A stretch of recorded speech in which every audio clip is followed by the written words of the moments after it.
Coucou, nous sommes le 19 juillet 2022 et je profite de cette superbe salade de riz pour te raconter un peu ma life. Je viens de réaliser en réfléchissant à ce que j'allais dire pour la vidéo qu'en fait ça fait presque une semaine que je suis toute seule déjà.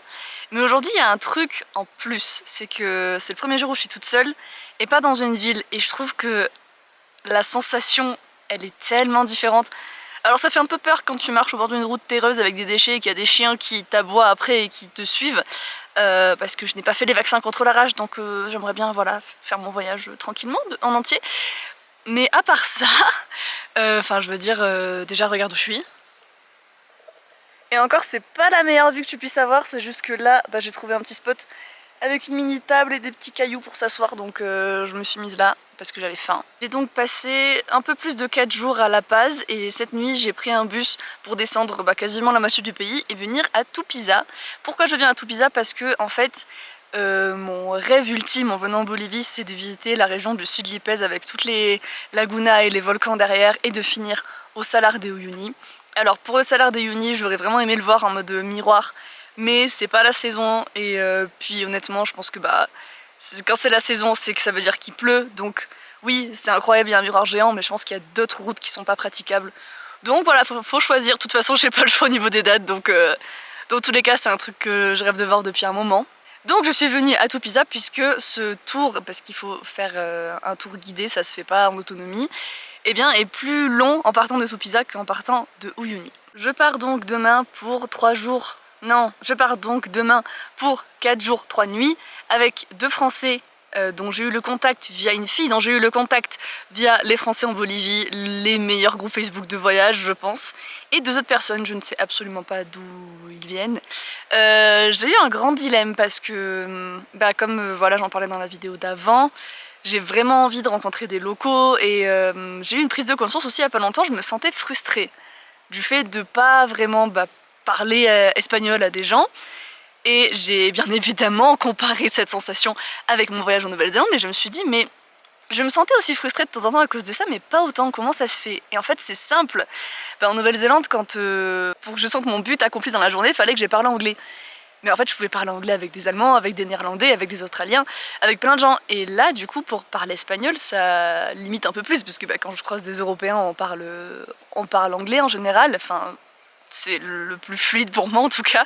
Mais bref, j'ai fini par prendre un tour avec des Français puisque c'était moins cher quand on est plusieurs. Et puis je sais très bien que je noue des liens avec à peu près chaque humain avec qui je passe plus de 10 minutes. Donc ça va être un bon moment, juste voilà, c'était mes réflexions de ces derniers jours.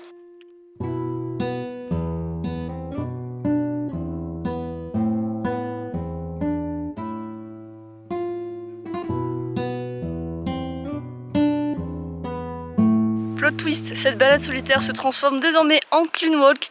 Par contre juste là, la nature tu m'aides pas trop quoi. Genre, je fais comment frérot là? J'ai déjà essayé, je me suis coincé 10 fois le pull. On va y arriver. J'ai l'impression de devoir passer entre des lasers là, comme les agents secrets dans les films. Oui! Allez la poubelle. Non mais là les gars, vous vous foutez de ma gueule. Enfin, juste, voilà, le lieu, absolument incroyable.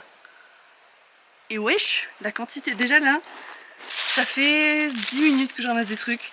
Du coup, je regarde vachement moins le paysage, mais en vrai, je me sens bien de faire ça. Et là, c'est chaud!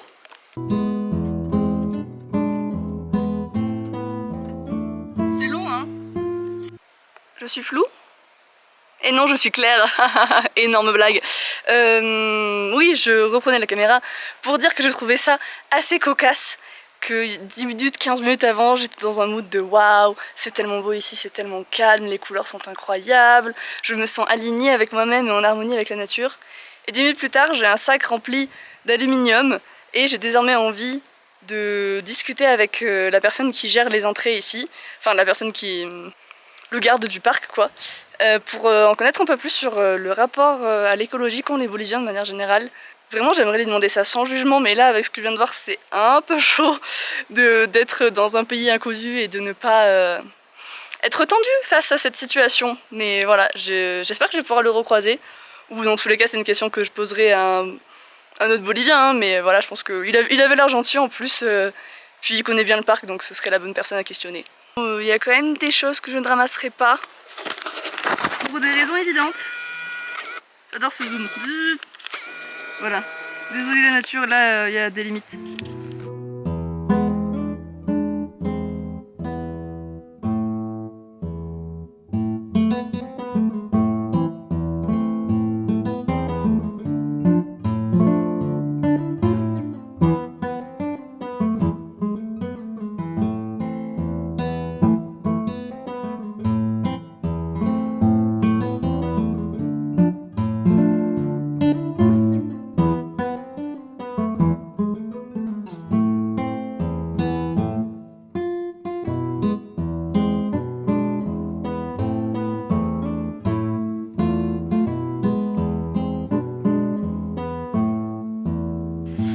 Je me faisais une réflexion. J'ai passé la journée à dire que je me sentais libre, que j'étais trop bien seule dans cette nature que je connais absolument pas et où j'avais jamais rien vu de similaire avant. Mais au final j'ai quand même passé la journée à me filmer, donc c'est un peu paradoxal puisque c'est un peu une forme de partage, donc de ne pas vraiment être seule et de ne pas vraiment apprécier sa solitude. Eh bien, j'ai une réponse à cette question. De manière générale, je deviens super créative quand je suis dans des temps de contemplation. Et la marche en fait partie. Merde, j'ai toujours mon sac là. La marche en fait partie notamment. Donc ouais, en fait ouais, je me sens quand même libre, même si j'ai passé la journée à m'enfermer dans une boîte. Et c'est pas de la liberté totale, c'est juste un bon moment entre moi et moi qui m'apporte des idées, et l'avantage d'être seule c'est que je peux les réaliser directement. J'ai moins de gêne du regard des autres et moi c'est une bonne journée, c'est la conclusion. Maintenant j'ai plus qu'à accomplir ma mission déchet et ça aurait été une journée parfaitement équilibrée entre marche méditative et bonnes actions inutiles. Pourquoi inutiles ? Je vais te montrer le chemin pour venir ici, tu vas voir. Et voilà, tout le bord de la route à peu près, c'était comme ça. Youpi! Encore un peu par ici et voilà! Et ben voilà, il y en a encore, génial! Je suis un peu déçue, j'ai pas réussi à croiser le gérant du parc. Mes questions ne resteront pas sans réponse en tout cas.